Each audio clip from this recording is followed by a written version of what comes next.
Hello students, welcome to Study IQ. I am Priyanshi Sood and in today's lecture we're gonna talk about the topic marriage.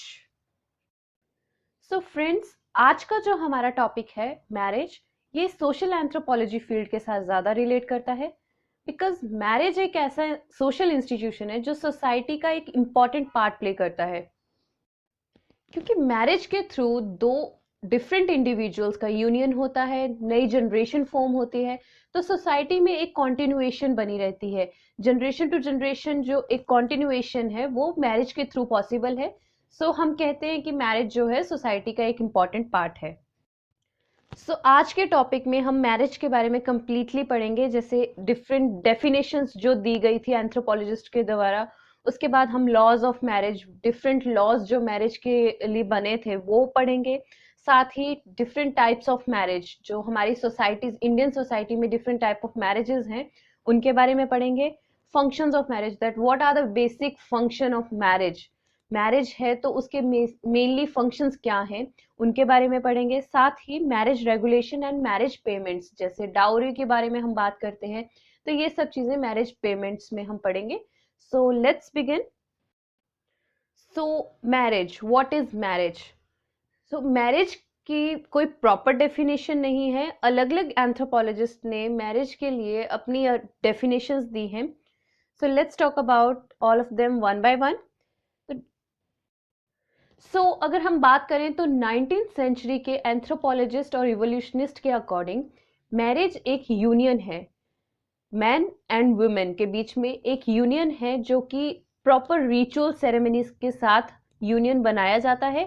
दोनों जो man and women है, एक couple है, वो एक छत के नीचे रहते हैं और दोनों का एक दूसरे के ऊपर सेक्सुअल राइट्स हैं। ये डेफिनेशन थी 19th सेंचुरी के एंथ्रोपोलॉजिस्ट के अकॉर्डिंग। बट ये डेफिनेशन जो है यूनिवर्सली कंसिडर नहीं की जाती थी बिकॉज सोसाइटी में और भी तरह के लोग हैं। इंडिया में जो इंडियन सोसाइटीज हैं, इसमें डिफरेंट टाइप की सोसाइटीज हैं, तो वहां पे जो सिचुएशंस थी वो ऐसी नहीं थी बल्कि डिफरेंट थी। कुछ सोसाइटीज में जो मैरिजेस थी वो विदाउट रिचुअल सेरेमनी हो जाती थी। कुछ मैरिजेस में जो स्पाउसेस थे वो एक साथ एक छत के नीचे नहीं रहते थे। कुछ केसेस में ऐसा भी देखा गया कि जो स्पाउसेस हैं उनको परमिशन है to make extra marital affair. और साथ में कुछ केसेस ऐसे भी हैं जहां पे मैरिजेस होती थी between same sexes, main and main, women and women. तो वहां पे ये जो 19th सेंचुरी के डेफिनेशंस थी सेट नहीं होती थी। इनके ऑपोजिट जो सिचुएशंस थी वहां पे भी देखी गई है। इस वजह से जो डेफिनेशन थी 19th सेंचुरी की मैरिज के लिए, वो जो थी यूनिवर्सल कंसिडर नहीं करी गई। इसके बाद 19th के बाद 20th सेंचुरी के जो एंथ्रोपोलॉजिस्ट थे उन्होंने भी कुछ अपनी डेफिनेशंस दी। लाइक जीपी मर्डॉक, मर्डॉक नाम के जो एंथ्रोपोलॉजिस्ट थे उन्होंने डेफिनेशन दी दैट मैरिज एक ऐसा यूनियन है जिसमें आपको एक रेजिडेंशियल कोहैबिटेशन होता है, जहां पे आप एक प्रॉपर रेजिडेंट हो जाते हैं किसी एक जगह के, साथ ही आप एक दूसरे को इकोनॉमिकली कोऑपरेट करने लग जाते हैं। उनका जो यूनियन हुआ है, जो कपल है, वो न्यूक्लियर फैमिली बनाता है। न्यूक्लियर फैमिली में जिसमें हस्बैंड वाइफ और उनके बच्चे रहते हैं, तो ये एक न्यूक्लियर फैमिली फॉर्म करते हैं। अब इनकी डेफिनेशन के लिए एक ड्रॉबैक यहाँ पे बनता है। मर्डॉक के डेफिनेशन के अकॉर्डिंग जो कपल है वो एक परमानेंट रेजिडेंट बन जाता है एक जगह के लिए। लेकिन नायर्स एक ऐसी सोसाइटी है, नायर्स की, वहां पे जो कपल है, स्पाउसेस जो है, एक छत के नीचे नहीं रहते, वो परमानेंट रेजिडेंट नहीं फॉर्म होते। तो ये जो था वो ड्रॉबैक था मर्डॉक की डेफिनेशन के लिए। इसके बाद सेलिगमैन की अलग डेफिनेशन है। According to his definition, marriage is an union between men and women such that children born to the woman are recognized as legitimate offspring of both the parents. Man and women के union से जो भी offspring वहां पे होगा तो उसको हम कंसिडर करेंगे लेजिटिमेट। दोनों ही पेरेंट्स का वो इक्वल राइट होगा उस बच्चे पे। बट इस डेफिनेशन का ड्रॉबैक भी था कि इन सिचुएशन, पोलीगाइनी और पॉलीएंड्री, ये दो सिचुएशंस ऐसी हैं। पॉलीगाइनी वो सिचुएशन है जहां पे one man can marry more than one female and polyandry on the other hand, one female can marry more than one man. So ये situations ऐसी हैं जहाँ पे legitimacy of child जो है वो नहीं दी जाती, क्योंकि यहाँ पे proper एक men and women जो है वो parents नहीं होते किसी child के. So ये जो conditions है polygyny and polyandry, in situations में जो seligman की definition थी वो set नहीं होती थी, और ये definition भी universal consider नहीं कर सकते थे. इसके बाद डेफिनेशन आती है कैथलीन गफ की. कैथलीन गफ की जो डेफिनेशन थी वो थोड़ी कॉम्प्लेक्स डेफिनेशन थी. उनके अकॉर्डिंग जो भी रिलेशनशिप एक वुमेन का किसी भी मैन के साथ होता है, तो जो ऑफस्प्रिंग वो वुमेन बेयर करती है उसका पूरा प्रिविलेज सोसाइटी में दिया जाता है. उसका जो स्टेटस है सोसाइटी में वो उसी तरह से प्रॉपर मिलता है जिस तरह से उसे लेजिटिमेसी मिलनी चाहिए, उसी तरह से उसको मिलती है. उसमें कोई भी प्रोहिबिशन नहीं लगती. उसको कंप्लीट बर्थ स्टेटस राइट मिलते हैं. जैसे बाकी नॉर्मल मेंबर ऑफ सोसाइटी हैं उनको जैसे राइट्स मिल रहे हैं, उसी तरह से उस चाइल्ड को भी पूरे स्टेटस राइट्स मिलेंगे सोसाइटी में.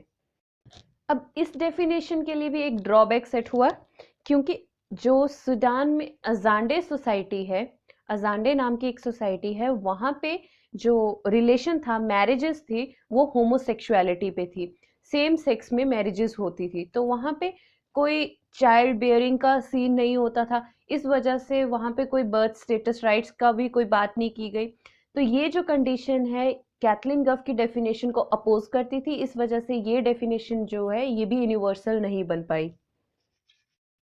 Moving on, next definition was given by William N. Stephen. इनकी डेफिनेशन के अकॉर्डिंग जो socially legitimate sexual union, that means marriage के थ्रू कपल में जो रिलेशन है वो सोशली रिकॉग्नाइज्ड है, सोसाइटी उसको अप्रूव कर चुकी है. वो जो है उसका जो बिगिनिंग होती है वो पब्लिक प्रोनाउंसमेंट होती है. That means proper ritual and ceremonies के साथ वो जो है कंडक्ट की जाती है. उसके बाद उनका जो आइडिया ऑफ परमानेंस, मेनली उन्होंने फोकस किया आइडिया ऑफ परमानेंस, दैट जो भी कपल यूनाइट हुआ है थ्रू मैरिज उसमें idea of permanence, that permanently वो अब साथ रहेंगे और इकोनॉमिकली भी एक दूसरे को कोऑपरेट करेंगे. जो भी उनका फ्यूचर स्पाउस ऑफस्प्रिंग होगा उसको भी मिलके उसके इकोनॉमिक जो भी रिस्पॉन्सिबिलिटीज हैं उनको मिलके वो कोऑपरेट करेंगे एक दूसरे के साथ. बट इस डेफिनेशन के लिए भी ड्रॉबैक्स सेट हुए, क्योंकि कुछ सोसाइटीज में जो सिचुएशंस थी वो इस डेफिनेशन के अकॉर्डिंग नहीं थी. कुछ सोसाइटीज में सेक्सुअल एक्स्ट्रा मैरिटल अफेयर्स जो थे वो अलाउड थे. कुछ सोसाइटीज में लिव इन रिलेशनशिप्स ज़्यादा प्रिवेल्ड करते थे. दैट मीन्स वहाँ पे कोई मैरिज कॉन्ट्रैक्ट नहीं था कपल के बीच में, वो बिना मैरिज कॉन्ट्रैक्ट के भी साथ में रह रहे थे. उसके बाद कुछ सोसाइटीज में ऐसा भी था कि because of high divorce rate, couple के बीच में हाई डाइवोर्स रेट होने की वजह से जो आइडिया ऑफ परमानेंस, जो विलियम स्टीफन ने आइडिया ऑफ परमानेंस की बात की है, वो डाइवोर्स रेट हाई होने की वजह से वो वहाँ पे नहीं था. इस वजह से ये ड्रॉबैक्स जो है वो विलियम की डेफिनेशन के अकॉर्डिंग सेट हो गए और वो भी डेफिनेशन जो है यूनिवर्सल नहीं हो पाई. सो मैरिज के लिए जो ये डेफिनेशंस अभी हमने जिनकी बात करी, ये कुछ डेफिनेशंस ऐसी हैं जो इम्पॉर्टेंट हैं और इनके बारे में हमें पता होना चाहिए.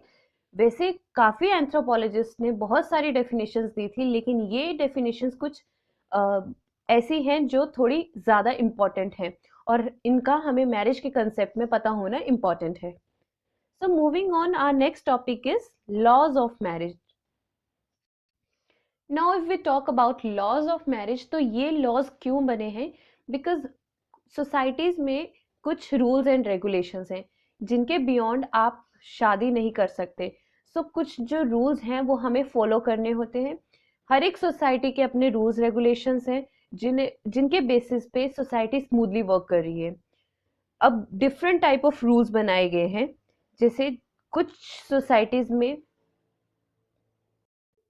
ऐसा रूल है कि one can not marry beyond the selective category. किसी भी एक सिलेक्टिव कैटेगरी के बियॉन्ड आप शादी नहीं कर सकते. एक पर्टिकुलर सिलेक्टिव कैटेगरी में ही उनको शादी करनी होती है। फर्दर इसको स्टडी करने के लिए ये जो रूल है इसे हम कहते हैं प्रिस्क्रिप्टिव रूल, जो सोसाइटी ने प्रिस्क्रिप्ट किया है कि आपको इन्हीं सिलेक्टिव कैटेगरीज में शादी करनी है। इनको स्टडी करने के लिए अभी आगे हमने डिविजन्स की हैं, एंडोगेमी, एक्सोगेमी। नाउ एंडोगेमी एक ऐसी डिवीजन है जहां पे one is allowed to marry in his own group, जहां पे हमें सिर्फ अपने ग्रुप के अंडर ही शादी करने का चांस होता है। फॉर एग्जाम्पल, एक कास्ट के जो लोग हैं वो सिर्फ अपनी ही कास्ट में शादी करते हैं। इस तरह से डिविजन्स जो है endogamy can be occurred in different forms such as tribal endogamy, caste के बेसिस पे, सब कास्ट के बेसिस पे, class, race, ethnic, village, deme. Grouping can be based on certain social economic laws. अगर आपके सोशियो इकोनॉमिक लॉज मैच हो रहे हैं तो उस बेस पे भी ग्रुपिंग हो सकती है। So endogamy can be based on these several forms, caste, class, any form.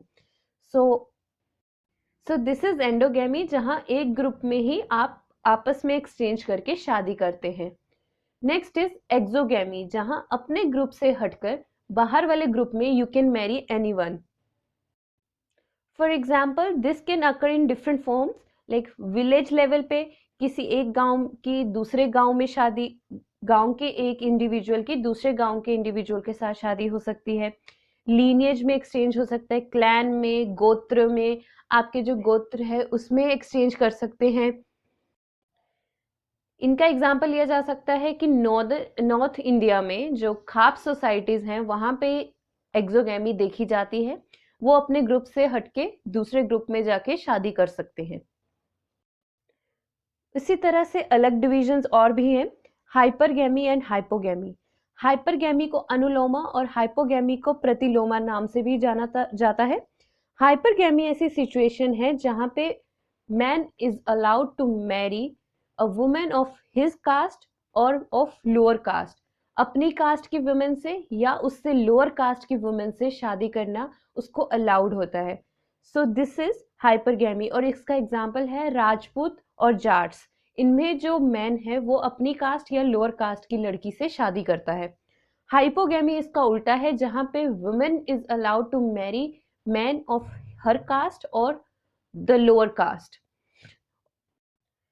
हाइपोगेमी situation जो है ये ट्रेडिशनल हिंदू सोसाइटी जो है इसमें कंसीडर नहीं की जाती थी, इसमें परमिट नहीं किया जाता था उनको, बिकॉज वुमेन को अलाउ नहीं किया जाता था कि आप अपने से नीचे वर्ग के जो मैन हैं, मेल हैं, उनसे आप शादी करो। इसके बाद एक और डिवीजन है जिसको इंसेस्ट टैबू से जानते हैं। इंसेस्ट टैबू एक ऐसी कंडीशन है जहां पे आपको पर्टिकुलर रिस्ट्रिक्शंस लगाई जाती हैं, जिसके बियॉन्ड आप किसी भी ग्रुप के साथ या कहीं पे भी मैरिज आपकी जो है वो अलाउड नहीं है। सो ये रिस्ट्रिक्शंस पर्टिकुलर सिलेक्टिव कैटेगरीज पे है जिनके साथ आप अपने रिलेशंस फॉर्म नहीं कर सकते। इंसेस्ट टैबू जो है वो प्रोहिबिशन है, बेसिकली रिस्ट्रिक्शन है, जिसकी वजह से आप पर्टिकुलर सिलेक्टिव कैटेगरीज में ही अपने रिलेशनशिप फॉर्म कर सकते हैं एंड मैरिज वहां पे हो सकती है। So these are the some rules that are formed and the laws of marriages that are formed for the proper continuation in the society and which are important, which are set so that society works properly and smoothly. Now next, moving on to the next topic, that is types of marriage. So अभी तक जैसे हमने समझा कि marriage एक ऐसा relation है between man and women जिसके थ्रू उनके जो चाइल्ड है उसको एक लेजिटिमेसी मिलती है, प्रॉपर स्टेटस मिलता है सोसाइटी में। Now depending on the number of spouses one have, the marriage can be divided into two main types, that is monogamy and polygamy. Okay, so monogamy वो condition है जहां पे एक इंडिविजुअल जो है सिर्फ एक ही पार्टनर के साथ अपना रिलेशनशिप फॉर्म करेगा through out his life time. अब ये जो मोनोगैमी है ये ह्यूमन बींग्स को भी कंसिडर करते हैं और साथ ही एनिमल्स में भी हम इस टर्म का यूज करते हैं अगर उनका सिंगल मेट है। मूविंग ऑन, जो मॉडर्न बायोलॉजिस्ट है मोनोगैमी को उन्होंने अलग अलग एस्पेक्ट में डिवाइड कर दिया है, that are marital monogamy, social monogamy, sexual monogamy and genetic monogamy. So monogamy के ये further 4 aspects हैं जिनको हमने different situation के basis पे divide किया है. For example, marital monogamy वो situation है जहाँ पे जो couple है वो unite करता है through marriage. उसके बाद आती है social monogamy. Social monogamy में जो couple है वो एक society में रहता है, एक दूसरे की सेक्सुअल नीड्स को भी सेटिस्फाई करते हैं, बट वो दोनों जो है मैरिज के थ्रू यूनाइटेड नहीं होते हैं, लेकिन वो सोसाइटी में इस तरह से रह रहे होते हैं कि वो हर एक डिजायर को पूरा कर रहे होते हैं, सेक्सुअल, बायोलॉजिकल, इकोनॉमिक, वो दोनों एक दूसरे को कॉपरेट कर रहे हैं. और इस सिचुएशन को इसलिए हम सोशल मोनोगैमी के नाम से जानते हैं, बिकॉज उनका अपने आप में एक एक ही पार्टनर है, मेट जो है वो सिंगल ही है. Next is sexual monogamy. अब सेक्सुअल मोनोगेमी जो सिचुएशन है, इसमें जो पार्टनर हैं वो एक दूसरे को की सेक्सुअल डिजायर्स को सेटिस्फाई करते हैं. उनका कोई भी सेक्सुअल पार्टनर जो है वो आउटसाइड से रिलेट नहीं करता, सिर्फ वो आपस में ही सेक्सुअल डिजायर को सेटिस्फाई करते हैं और एक दूसरे के साथ जो यूनाइटेड हैं वो बेसिकली सेक्सुअल नीड्स के लिए ही हैं. तो इसे हमने नाम दिया सेक्सुअल मोनोगेमी का. Next is genetic monogamy. अब जेनेटिक मोनोगेमी नाम से पता चल रहा है कि वो जेनेटिकली सेम है, मतलब उनकी जो इनहेरिटेंस पैटर्न है, पैटर्निटी जो है वो सेम है. इस वजह से वो अपने जो दोनों ने रिलेशन जो है साथ में बनाए हैं. सिंगल पार्टनर होने की वजह से monogamy, and genetic monogamy because genetic inheritance pattern जो है वो सेम है. सेक्सुअल मोनोगेमी वो जेनेटिक एविडेंसेस के बेसिस पे कंसिडर किए जाते हैं. ये थे मोनोगेमी के डिफरेंट एस्पेक्ट्स. लेकिन जब हम कल्चर या सोशल एंथ्रोपोलॉजी के थ्रू हम मोनोगेमी की बात करते हैं तो यहाँ पे मेनली मैरिटल मोनोगेमी की ही बात की जाती है, जो मैरिज के थ्रू कपल यूनाइट करता है. सिंगल सेक्सुअल पार्टनर्स जो होते हैं, इनको जब हम बात करते हैं तो सिर्फ मैरिटल मोनोगेमी की बात करते हैं. Marital monogamy can be formed on the basis of different reason. Monogamy जो है मतलब है कि single partner. So single partner आपका पूरी लाइफ के लिए अगर सिंगल पार्टनर है वो भी मोनोगेमी कंसिडर होगा. अगर डेथ के बाद, पार्टनर की डेथ के बाद अगेन शादी हो रही है, फिर से शादी कर रहे हैं, तो वो भी हम मोनोगेमी में ही कंसिडर करेंगे. Marriage with only one person in contrast to bigamy और पॉलीगेमी. पर्टिकुलर सिचुएशन में अगर किसी इंडिविजुअल की पर्टिकुलर एक पार्टनर के साथ मैरिज हो रही है तो हम उसे मोनोगेमी में कंसिडर करेंगे, चाहे वो पॉलीगैमस पहले रह चुका हो, लेकिन फिर भी उसे हम मोनोगैमस ही कंसिडर करेंगे. सो ये थे मैरिटल मोनोगेमी के further distinguishable aspects. Next comes the polygamy. Now polygamy is that situation where marriage occurs between more than one person, and it is further divided into polygyny and polyandry. अब polygyny वो situation है where male marries more than one female, and polyandry वो situation है जहाँ पे women marries more than one man.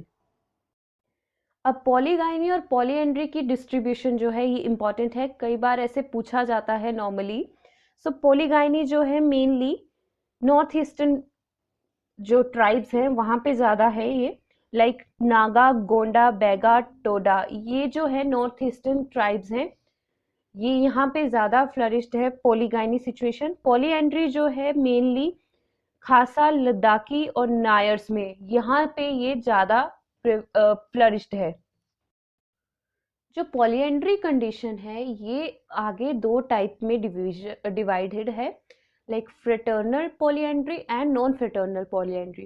Fraternal वाली situation में जो वुमेन है वो ब्रदर्स के साथ, सेम ब्रदर्स के साथ शादी करती है, लाइक जो डिफरेंट मेल्स के साथ वो अपना रिलेशन फॉर्म करती है वो आपस में ब्रदर्स होते हैं. लेकिन नॉन फ्रेटर्नल कंडीशन में जो रिलेशनशिप है वुमेन का मेल्स के साथ वो आपस में लिंक नहीं होते हैं, वो उनमें कोई बायोलॉजिकल रिलेशनशिप नहीं होता है. So this is polygamy. Now next comes the group marriages. Now the next type of marriage is group marriage, where Several males, set of males marries with the set of females and they share the equal rights of over each other. Example is Marquesans of Polynesian. Mainly उन tribes में यहाँ पे देखा जाती है group marriages. ये group marriages जो हैं बहुत ही रेयर हैं. मेनली पॉलीगैमी एंड मोनोगैमी ही ज़्यादातर सोसाइटीज़ में देखी जाती हैं, बट कुछ रेयर सोसाइटीज़ में ग्रुप मैरिजेस को भी देखा गया है. So these are the different type of marriages. Now moving on, our next topic is functions of marriage. तो functions of marriage में बात करें तो सबसे पहले आते हैं biological functions. क्या है मैरिज के? Biological function में the most important function is reproduction. क्योंकि मैरिज के थ्रू मेल एंड फीमेल आपस में यूनाइट होते हैं और वो रिप्रोड्यूस करते हैं. उनकी जो सेक्सुअल डिजायर्स हैं वो सेटिस्फाई होती हैं थ्रू मैरिज. मैरिज के थ्रू जो ऑफस्प्रिंग बेयर करते हैं वो लोग, उससे एक नई जनरेशन फॉर्म होती है. सो जो भी सेक्सुअल डिजायर्स एक ह्यूमन बीइंग में होती हैं वो मैरिज के थ्रू इजीली फुलफिल हो जाती हैं. न्यू जनरेशन का फॉर्मेशन हो जाता है थ्रू मैरिज. रिप्रोडक्शन जो मेनली इम्पॉर्टेंट एस्पेक्ट है ह्यूमन लाइफ का या किसी भी लाइफ का, सो वो सेटिस्फाइड हो जाता है through marriage. So we can say that biological functions जो हैं वो मैरिज बहुत ही अच्छे से फुलफिल करते हैं. Next comes the economic functions. अब इकोनॉमिक फंक्शंस की हम बात करें तो दोनों में इकोनॉमिक कोऑपरेशन, जो भी इकोनॉमिक कोऑपरेशन है मेल एंड फीमेल में, वो सेटअप हो जाता है. एक दूसरे को कोऑपरेट करने लग जाते हैं. फाइनेंशियल कंडीशंस उनको एक दूसरे को कोऑपरेट करके समझ आने लगती हैं. मोर ओवर जो डिवीजन ऑफ लेबर है मैन एंड वुमेन में, दोनों में आपस में डिवाइड होता है. डिवीजन ऑफ लेबर मीन्स जो भी वो कमाई करते हैं वो मैन एंड वुमेन आपस में डिवाइड करते हैं. लाइक कुछ कमाई जो है मेल करेगा, कुछ कमाई फीमेल करेगी. तो आपस में उनके जो डिवीजन ऑफ लेबर है, फाइनेंशियल जो है उन्होंने मैरिज के थ्रू जो कपल है वो फाइनेंशियली एक दूसरे को कोऑपरेट करने लग जाते हैं. तो इकोनॉमिक फंक्शंस भी कह सकते हैं कि जो कपल है वो इजीली हैंडल करने लग जाते हैं. मैरिज के थ्रू अगर हम सोशल फंक्शंस की बात करें तो बहुत ही इम्पोर्टेंस मिलती है थ्रू मैरिज. बिकॉज सोसाइटी में आपका एक पहचान बन जाती है, आपको एक स्टेटस, एक पोजीशन मिल जाती है सोसाइटी में, जिसके बेसिस पे आपको आपकी एक अलग आइडेंटिटी बन जाती है.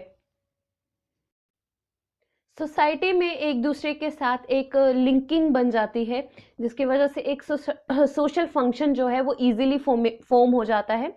सो मैरिज जो है सोशल फंक्शंस बहुत अच्छे से परफॉर्म करती है. Next is the educational factor function. So जो भी चाइल्ड है, चिल्ड्रन है, सबसे पहले अपनी फैमिली से सीखते हैं. एक सोसाइटी में अगर वो आ रहे हैं तो सबसे पहले family is the first teacher जो अपने बच्चे को सिखाती है. फैमिली मॉरल वैल्यूज जो भी अपने बच्चे को देती है, उसी बेसिस पे वो बच्चा वहाँ सोसाइटी में सेटल होता है. So the process of unculturation of child is the most important function that family do perform. So these are the main basic functions of the marriage. Now next comes the marriage rules and regulation. That what are the rules and regulation are set up by the society that one has to follow before doing the ceremony of marriage. So there are mainly three kind of rules that are set up, that are proscriptive rules, prescriptive rules and preferential rules. On the basis of these three different type of rules, जो marriage है वो conduct की जाती है in different societies. So prescriptive rules के according societies जो हैं कुछ रिस्ट्रिक्ट कर देती है. नेगेटिव रूल्स रहेंगे जो कि सेटअप होते हैं बिकॉज आप पर्टिकुलर किसी कैटेगरी में शादी नहीं कर सकते.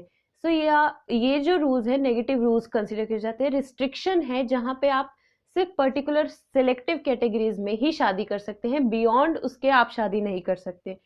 इसका एग्जाम्पल है इंसेस्ट टैबू, जहाँ पे आपको प्रोहिबिशन रिस्ट्रिक्शन लगाई जाती है to marry in some societies. Next is prescriptive rule. Prescriptive rules वो रूल्स हैं जहाँ पे आपको बता दिया जाता है कि इस पर्टिकुलर कैटेगरी में आपको शादी करनी है, इसके बियॉन्ड आप नहीं कर सकते।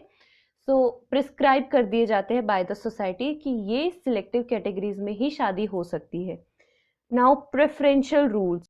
प्रेफरेंशियल रूल्स में आपको चॉइस दी जाती है कि आप अवेलेबिलिटी ऑफ चॉइसेस होती हैं, लेकिन एक कैटेगरी को दूसरी कैटेगरी के ऊपर ज़्यादा प्रेफर किया जाता है, जहाँ पे आपको शादी करने के लिए कहा जाता है कि ये कैटेगरी जो है मोर सुटेबल है देन द अदर। यहाँ पे जैसे अलग अलग एग्जाम्पल दिए गए हैं अलग अलग सोसाइटी के, जैसे sister exchange in case of Urali and Malai Pandaram of Kerala, cross cousin marriage in case of Gonds Andhra Pradesh में। इसी तरह से और भी एग्जाम्पल्स यहाँ दिए गए हैं जो कि प्रेफरेंशियल रूल के अकॉर्डिंग है, जहाँ पे आपको एक कैटेगरी को प्रेफर किया जाता है, ज़्यादा सुटेबल है ओवर द अदर। सो ये है मैरिज रूल्स एंड रेगुलेशंस जिनके बेसिस पे मैरिज जो है कंडक्ट की जाती है। Moving on, next comes the marriage payments. So as we all know that Indian societies में 75% of societies ऐसी हैं जहाँ पे इकोनॉमिक ट्रांजैक्शन किया जाता है शादी से पहले या शादी के बाद में, पैसों का लेन देन या किसी भी फॉर्म में, प्राइजेस, गिफ्ट्स, किसी भी फॉर्म में जो इकोनॉमी है वो ट्रांसफर की जाती है बिटवीन टू फैमिलीज बिफोर और आफ्टर मैरिज। सो ये किस किस फॉर्म में होती है इसके बारे में पढ़ते हैं। सबसे पहले इसमें आता है ब्राइड प्राइज। सो ब्राइड प्राइज क्या होता है कि लड़के वाली तरफ से लड़की वाली तरफ को उनको गिफ्ट देने होते हैं, लड़कों वालों को लड़की वालों के रिश्तेदारों को, in the exchange of bride. अगर लड़की आप दे रहे हैं तो लड़के वालों की तरफ से उन्हें गिफ्ट देते हैं वो, सो दैट वो एक कंपनसेशन हो सके, वहां पे लड़की वो लेके आ रहे हैं इसलिए वो गिफ्ट्स दे रहे हैं, सो वो ब्राइड प्राइज दे रहे हैं। जितने भी इकोनॉमिक ट्रांजैक्शंस होती हैं इंडियन सोसाइटीज में, उसमें से जो ब्राइड प्राइज है वो 44% सोसाइटीज में देखी जाती है। ये जो ब्राइड प्राइज है ये किसी तरह का वुमेन के लिए पेमेंट नहीं है कि उसको खरीदा नहीं जा रहा है, बल्कि ये इसलिए है कि जो भी शादी के बाद वुमेन अगर आपके घर आ रहे हैं तो जो भी फैमिली वालों ने जो भी उनकी लेबर है उसको फुलफिल करने के लिए लड़के वाले जो है ये ब्राइड प्राइज लड़की वालों के रिश्तेदारों को, घर वालों को, फैमिली को पे करते हैं। So this is kind of fulfilling the labour that is valuing the labour of women's family. So ये ब्राइड प्राइज जो है mainly Nandi tribe, Subanen of Philippines, Manus of Admiralty Island, इन tribes में देखा जाता है। Moving on, next is bride service. Bride service में क्या होता है कि जो लड़का है वो ब्राइड अपनी दुल्हन के घर वालों के घर जाके घर वालों के साथ मिलके उनकी सर्विस करेगा, उनको हेल्प करेगा। वो किसी भी फॉर्म में हो सकती है, जो हेल्प है, सर्विस है, वो किसी भी फॉर्म में हो सकती है। So this is kind of pay back to the family of his bride. ये जो ड्यूरेशन है, the service that grooms give to his bride's family, duration can be varies from few months to years. वो depend करता है कि family कितना चाहती है। सो उस बेसिस पे जो ग्रूम है वो सर्विस प्रोवाइड करता है to the bride's family. For example North Alaskan Eskimo, इनके एग्जाम्पल साथ साथ में दिए जा रहे हैं, जैसे किस सोसाइटी में कौन सी जो पेमेंट्स हैं वो देखी जाती हैं।